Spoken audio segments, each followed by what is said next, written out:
പുതിയൊരു ക്ലാസ്സിലേക്ക് എല്ലാവർക്കും സ്വാഗതം. വ്യാകരണവും ഭാഷാശാസ്ത്രവുമാണ് ഇന്നത്തെ വിഷയം. നോക്കിക്കേ, സംസ്കൃതത്തിൽ നിന്നും മലയാള ഭാഷ വിഭിന്നമായിരിക്കുന്നു. അടുത്ത ചോദ്യമാണ് കേട്ടോ, അതിന്റെ കാര്യം പറയുകയാണ്. സംസ്കൃതത്തിൽ നിന്നും മലയാള ഭാഷ വിഭിന്നമായിരിക്കുന്നു. അത് നമുക്ക് കാര്യം ശരിയാണ്. സംസ്കൃതത്തിൽ നിന്ന് മലയാള ഭാഷ വിഭിന്നമായിരിക്കുന്നു. നമ്മൾ നേരത്തെ അതിന്റെ കാരണങ്ങളൊക്കെ നേരത്തെ പറഞ്ഞിട്ടുണ്ട്, നേരത്തെ ക്ലാസ്സുകളിൽ. ഇനി അതിന്റെ കാരണങ്ങൾ പറഞ്ഞിരിക്കുകയാണ്. മലയാളത്തിൽ ലിംഗഭേദം അർത്ഥത്തെ ആശ്രയിച്ചിരിക്കുന്നു, സംസ്കൃതത്തിൽ അങ്ങനെയല്ല. ബി, മലയാളത്തിൽ വചനമനുസരിച്ച് വിഭക്തി പ്രത്യയം മാറുന്നു. അപ്പൊ ഇതിൽ ഓപ്ഷൻ തന്നിരിക്കുകയാണ്. കാര്യം ശരി, കാരണം എ മാത്രം ശരി. 2, കാര്യം ശരി, കാരണം ബി മാത്രം ശരി. 3, കാര്യം ശരി, കാരണം എയും ബിയും ശരി. 4, കാര്യം ശരി, കാരണങ്ങൾ തെറ്റ്. അപ്പൊ കാര്യം ഏതായാലും ശരിയാണ്. ഇനി ഇത് നോക്കിക്കേ, മലയാളത്തിൽ ലിംഗഭേദം അർത്ഥത്തിനെ ആശ്രയിച്ചിരിക്കുന്നു, സംസ്കൃതത്തിൽ അങ്ങനെയല്ല. ശരിയാണോ തെറ്റാണോ? ശരിയാണ്. എന്തുകൊണ്ടാണ്? അതായത് സംസ്കൃതത്തില് രൂപത്തെ ആശ്രയിച്ചിട്ടാണ് ലിംഗഭേദം നിർണയിക്കുന്നത്. അതായത് മലയാളത്തിൽ ലിംഗഭേദം നമ്മൾ അർത്ഥമായിട്ടായിരിക്കും, അർത്ഥത്തെ അടിസ്ഥാനമാക്കിയിട്ടാണ് നമ്മൾ ഇവിടെ ലിംഗഭേദം കണക്കാക്കുന്നത്. പക്ഷെ സംസ്കൃതത്തിലാണെങ്കിൽ രൂപത്തിനെ അടിസ്ഥാനമാക്കിയിട്ടാണ്. അതാണ് കേരളപാണി പറഞ്ഞത്, നാമാദിയാം വിഭാഗത്തിനെല്ലാം അർത്ഥം നിയാമകം എന്ന് അദ്ദേഹം പറയുന്നത്. അതുകൊണ്ടാണ്. ഉദാഹരണം പറയുകയാണ്, നമ്മള് സംസ്കൃതത്തിൽ ഇപ്പൊ നമ്മൾ ഭാര്യ എന്ന് പറയുന്ന അർത്ഥത്തിൽ സംസ്കൃതത്തിൽ 3 പദങ്ങളുണ്ട്. ദാരഹ എന്ന് പറയും. അതേപോലെ തന്നെ പത്നി എന്ന് പറയുന്ന പദമുണ്ട്, കളത്രം എന്ന് പറയുന്ന പദമുണ്ട്. പക്ഷെ സംസ്കൃതത്തിൽ ഇതിനനുസരിച്ച് ലിംഗപ്രത്യയങ്ങൾ ചേർക്കുന്നത് എങ്ങനെയാണെന്നറിയാവോ? ദാരഹ എന്ന് പറഞ്ഞു കഴിഞ്ഞാൽ ആ അവസാനമുള്ള ആ ഒരു വിസർഗം ഉണ്ടല്ലോ, അത് അനുസരിച്ചിട്ട് ഈ ഒരു വിസർഗം ശരിക്കും പുല്ലിംഗ പ്രത്യയമായിട്ടായിരിക്കും കൂട്ടുക. അതുകൊണ്ട് ദാരഹ കഴിഞ്ഞിട്ട് പുല്ലിംഗ പ്രത്യയം അങ്ങോട്ട് ചേർത്ത് വെക്കും. പത്നി എന്ന് പറയുന്നതാണ് സ്ത്രീലിംഗ പ്രത്യയം. ഈ എന്ന് പറയുന്നത് സ്ത്രീലിംഗ പ്രത്യയമാണ്, അവിടെ സ്ത്രീലിംഗ പ്രത്യയം ചേർക്കും. കളത്രം എന്ന് പറയുന്നത് അവിടെയാണെങ്കിലോ എന്നുള്ളതിൽ അവസാനിക്കുന്നത് അല്ലെ. എന്ന് പറയുന്നത് നപുംസകലിംഗമാണ്, നപുംസകലിംഗ പ്രത്യയമായിരിക്കും അതിനോട് ചേർക്കുക. അങ്ങനെ സംസ്കൃതത്തില് ലിംഗഭേദം നിർണയിക്കുന്നത് ആ പദത്തിന്റെ രൂപത്തിനെ അടിസ്ഥാനമാക്കിയിട്ടാണ്. പക്ഷെ മലയാളത്തിലാണെങ്കിലോ ധാര എന്ന് പറഞ്ഞാലും പത്നി എന്ന് പറഞ്ഞാലും കളത്രം എന്ന് പറഞ്ഞു കഴിഞ്ഞാലും നമ്മൾ അതിന്റെ കൂട്ടത്തിൽ സ്ത്രീലിംഗ പ്രത്യയമേ ചേർക്കത്തുള്ളൂ. കാരണം എന്താ? മലയാളം അർത്ഥത്തിനെ അടിസ്ഥാനമാക്കിയിട്ടാണ് ലിംഗഭേദം നിർണയിക്കുന്നത്. അപ്പൊ എ ശരിയായി. ഇനി ബിയോ, മലയാളത്തിൽ വചനമനുസരിച്ച് വിഭക്തി പ്രത്യയം മാറുന്നു. മലയാളത്തിൽ വചനമനുസരിച്ചിട്ട് വിഭക്തി പ്രത്യയം മാറുവോ?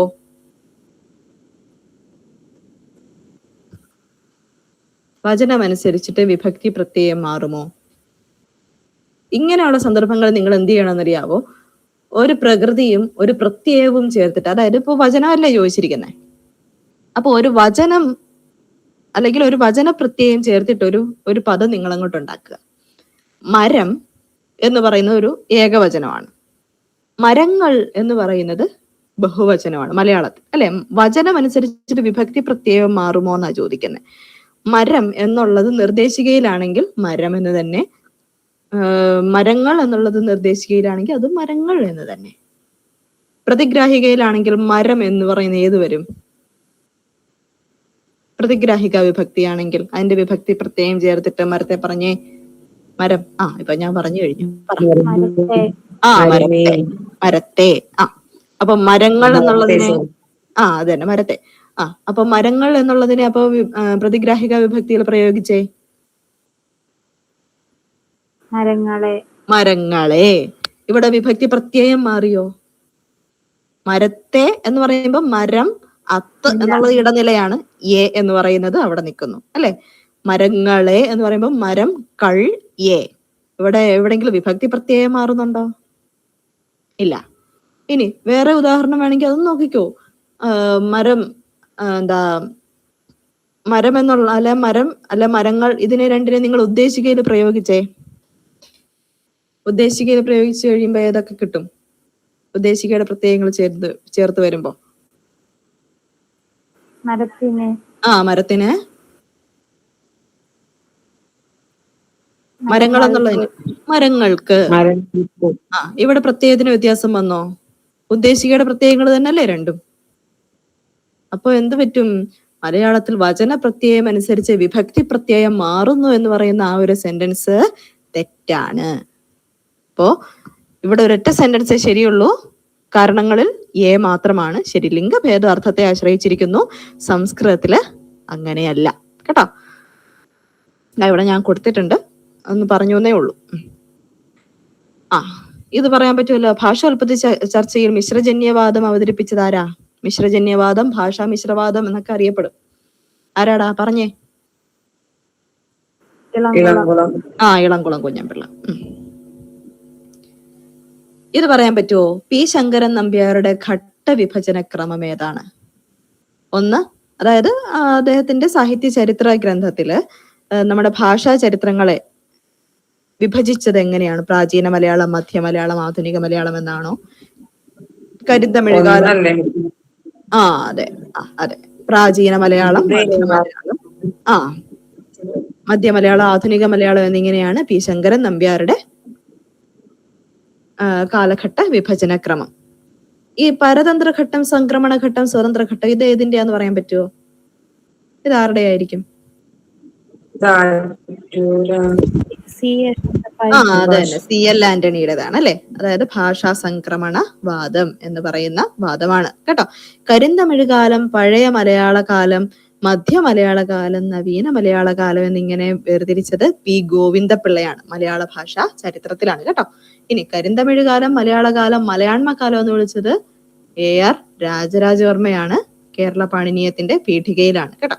ഇനി നിങ്ങൾക്ക് വേണ്ടി ഭാഷാ സംക്രമണവാദം ഞാനിവിടെ ജസ്റ്റ് ഒന്ന് ചേർത്തുന്നേ ഉള്ളൂ. നമ്മളന്ന് പറഞ്ഞതാണ് കേട്ടോ. ഇത് സ്ലൈഡ് ഷെയർ ചെയ്ത് വരുമ്പോൾ നിങ്ങൾക്ക് കിട്ടും. അതോ പറയണോ? നമ്മളന്ന് കഴിഞ്ഞ ക്ലാസ്സിൽ നമ്മൾ പറഞ്ഞതാ.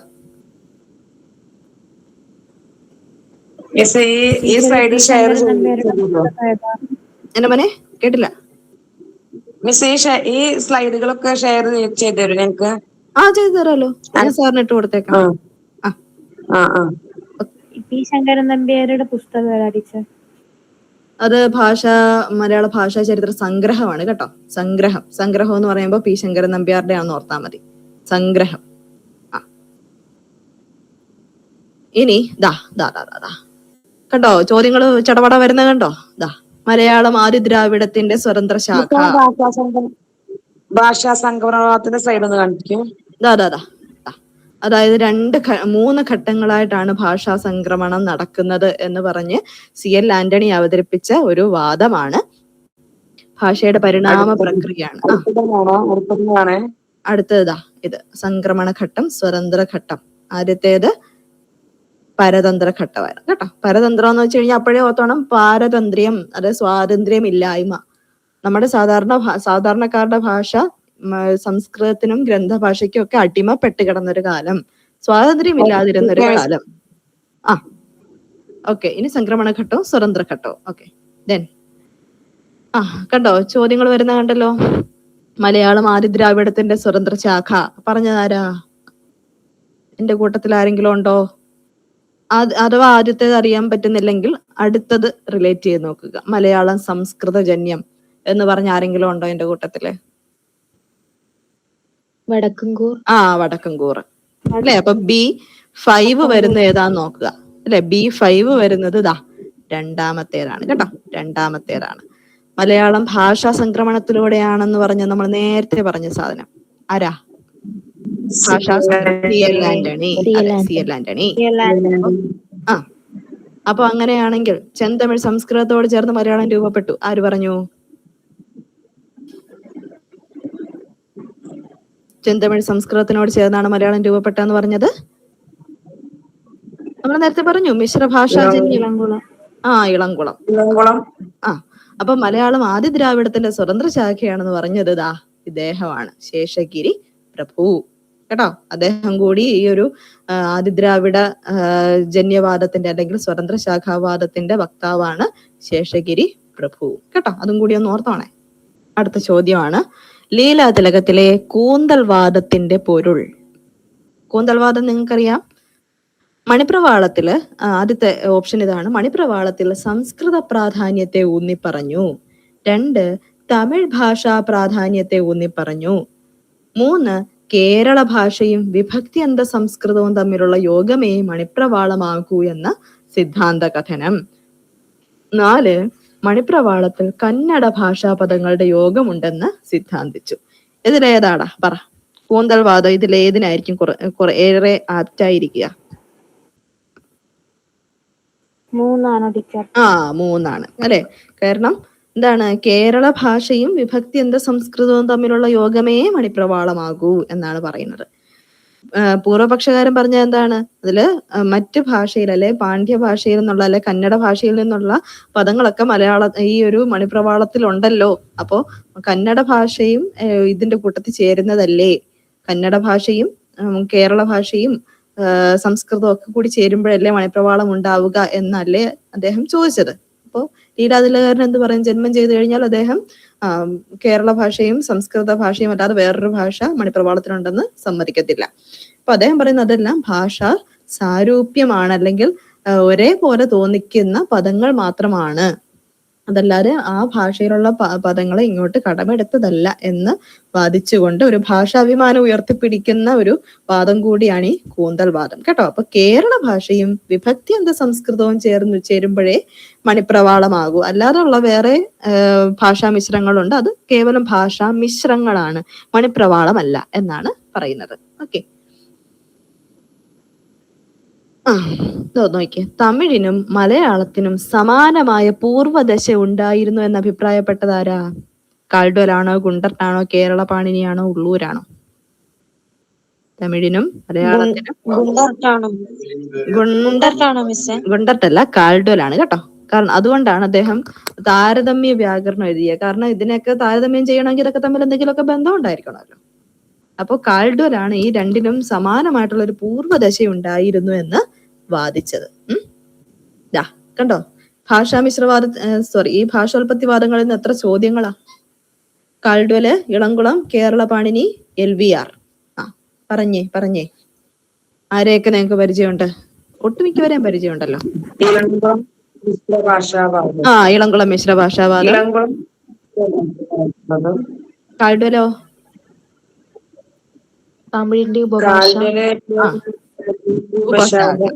പിന്നെ കേരള പാണിനി കൊടുന്തമിഴ് പരിണമിച്ച് മലയാളം ഉണ്ടായി. LVR? LV രാമസ്വാമി അയ്യർ അല്ല. LVR പറയുന്നത് മധ്യകാല തമിഴിൽ നിന്നാണ് മലയാളം ഉണ്ടായതെന്നാണ് കേട്ടോ. മധ്യകാല തമിഴിൽ നിന്നാണ് മലയാളം ഉണ്ടായത് എന്നാണ് അദ്ദേഹത്തിന്റെ അഭിപ്രായം. നമ്മളന്ന് കഴിഞ്ഞ ക്ലാസ്സിൽ ഭാഷോൽപത്തിവാദങ്ങളുടെ കാര്യത്തിൽ നമ്മളന്ന് ചർച്ച ചെയ്താണ്. LVRനെ അങ്ങനെ ഓർത്തോണേ, മധ്യകാല തമിഴെന്ന് ഓർത്തോണം കേട്ടോ. ഇതില് ദ്രാവിഡ ഭാഷകളുടെ താരതമ്യ വ്യാകരണം എഴുതിയത് ആരാ? കാൾഡ്വലാണോ, ആന്ത്രനോവാണോ, കാമിൽ സിലബിലാണോ, BH കൃഷ്ണമൂർത്തിയാണോ? കാൾഡ്വലാണ്.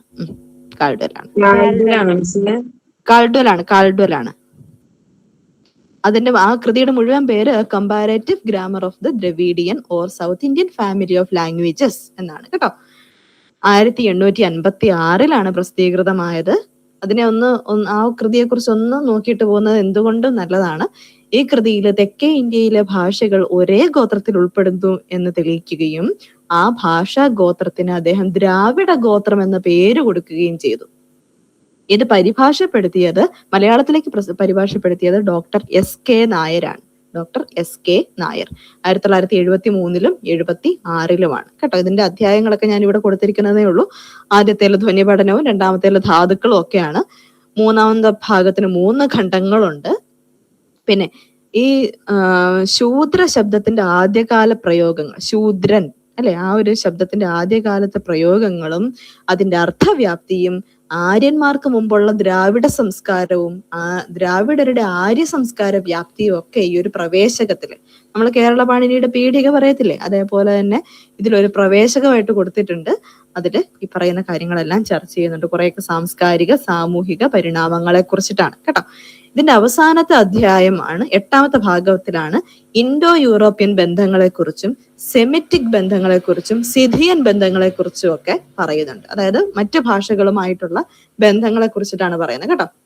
അപ്പൊ അതൊക്കെ ഒന്ന് നോക്കിക്കൊണ്ട് പോകുന്നത് എന്തുകൊണ്ടും നല്ലതാ. ഇത് പറയാൻ പറ്റുമോ? ബ്ലൂംഫീൽഡിന്റെയും നോം ചോംസ്കിയുടെയും സൊസ്യൂറിന്റെയും LVRന്റെ ഒക്കെ പുസ്തകങ്ങളാണ്. ഇപ്പുറത്തെ വശത്ത് സിൻടാക്റ്റിക് സ്ട്രക്ചേഴ്സ്, നോം ചോംസ്കിയുടെ നേരെ ലാംഗ്വേജ് കിടക്കുന്നു, സൊസ്യൂറിന് നേരെ the evolution of Malayalam morphology കിടപ്പുണ്ട്, LVRന്റെ നേരെ A course in general linguistics എന്ന് പറഞ്ഞ കിടപ്പുണ്ട്. 4 മലയാളം എന്ന് പറഞ്ഞൊരു പേരും കൊടുത്തിട്ടുണ്ട്. ഇതിൽ ഏതൊക്കെ നിങ്ങൾക്ക് പരിചയമുണ്ടടാ? Bloomfield language. ബ്ലൂംഫീൽഡിന്റെ ലാംഗ്വേജ് ആണ്, മനസ്സിലായി. അതെ. അപ്പൊ A2 വരുന്നത് നോക്കണം. A2 വരുന്നത് ഏതാ? ബിയിലാണ് അല്ലേ? B. Noam Chomsky 4 course in general linguistics അല്ല, അത് മോനെ അത് സിൻടാക്റ്റിക് സ്ട്രക്ചർ ആണ് കേട്ടോ. സിൻടാക്റ്റിക് സ്ട്രക്ചേഴ്സ് എന്നുള്ളതാണ് നോം ചോംസ്കിയുടെ പുസ്തകത്തിന്റെ പേര്. സൊസ്യൂറിന്റെ ആണെങ്കിലോ അതാണ് 4 കോഴ്സ് ഇൻ ജനറൽ ലിംഗ്വിസ്റ്റിക്സ് എന്നുള്ളത്. LVRന്റെ പുസ്തകമാണ് the evolution of Malayalam morphology. വളരെ പ്രധാനപ്പെട്ട ഗ്രന്ഥമാണ്. അദ്ദേഹത്തിന്റെ PhD തീസിസും ഒക്കെ ഇതിലായിരുന്നു കേട്ടോ. PhD ഒക്കെ ഇതിനകത്താണ്. The evolution of Malayalam morphology എന്നുള്ളത് LVRന്റെ ഗ്രന്ഥമാണ്. അപ്പൊ അതൊന്ന് നോക്കിക്കോണേ, മറന്നു പോകരുത് കേട്ടോ ഇതേപോലെയുള്ള കാര്യങ്ങൾ. ഇനി നാമങ്ങൾക്ക് ക്രിയയോടുള്ള സംബന്ധമാണ് ഡാഷ്. കാരകമാണോ, വിഭക്തിയാണോ, പ്രയോഗമാണോ, ആകാംക്ഷയാണോ? ഈ നാമങ്ങൾ കാരകമാണ്. അതെ, കാരകമാണ്. നാമങ്ങൾക്ക് ക്രിയയോടുള്ള ആ ഒരു ബന്ധത്തിന് പറയുന്ന പേര് കാരകമാണ്. ആ ബന്ധം സൂചിപ്പിക്കാൻ വേണ്ടിയിട്ട് മാത്രമാണ് നമ്മൾ വിഭക്തി പ്രത്യയങ്ങൾ ഉപയോഗിക്കുന്നത് കേട്ടോ. നമുക്ക് ഒരെണ്ണത്തിന് കാരകമില്ലല്ലോ. നാമങ്ങൾക്ക് ക്രിയയോടുള്ള ബന്ധത്തിനല്ലേ നമ്മൾ കാരകം എന്ന് പറയുക. ഏതോ ഒരു വിഭക്തിക്ക് കാരകമില്ല എന്നൊക്കെ നമ്മൾ പണ്ട് പഠിച്ചിട്ടുണ്ട്. സംബന്ധിക. സംബന്ധിക. എന്തുകൊണ്ടാണ് സംബന്ധികയ്ക്ക് കാരകമില്ലാത്തത്? സംബന്ധികയ്ക്ക് എന്തുകൊണ്ട് കാരകമില്ല? അത് ഒരു വസ്തുവിനെ പറ്റിയാണ് പറയുന്നത്.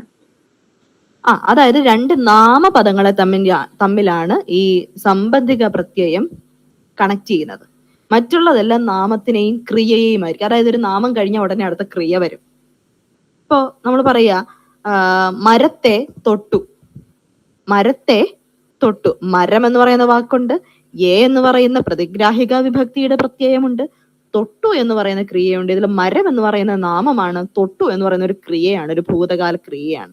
അതിനെ മരം, തൊട്ടു, ഇതിനെ രണ്ടിനെയും തമ്മിൽ ബന്ധിപ്പിക്കുകയാണ് അവിടെ എന്ന് പറയുന്ന പ്രതിഗ്രാഹിക വിഭക്തി അല്ലെ. അപ്പൊ നാമം കഴിഞ്ഞ ഉടനെ അവിടെ ക്രിയയാണ് വന്നിരിക്കുന്നത്. അതേപോലെ തന്നെ എന്താ, മരത്തിൽ കയറി. മരം ഇൽ കയറി. മരം എന്ന് പറയുന്ന നാമം, ഇൽ എന്ന് പറയുന്ന ആധാരികയുടെ പ്രത്യയം, കയറി എന്ന് പറയുന്ന ഒരു ക്രിയ. പക്ഷെ അതേസമയം നമ്മൾ പറയുകയാണ് സീതയുടെ പുസ്തകം. അവിടെ എന്താ വന്നേക്കുന്നേ? സീത എന്ന് പറയുന്ന ഒരു നാമമാണ്. ഉട എന്ന് പറയുന്ന സംബന്ധിക വിഭക്തി വന്നിരിക്കുന്നു. പുസ്തകം എന്ന് പറയുന്നതും നാമമാണ് അല്ലെ. അപ്പൊ 2 നാമങ്ങളെ തമ്മിൽ കണക്ട് ചെയ്യുന്നത് കൊണ്ട് അവിടെ കാരകബന്ധം ഇല്ല.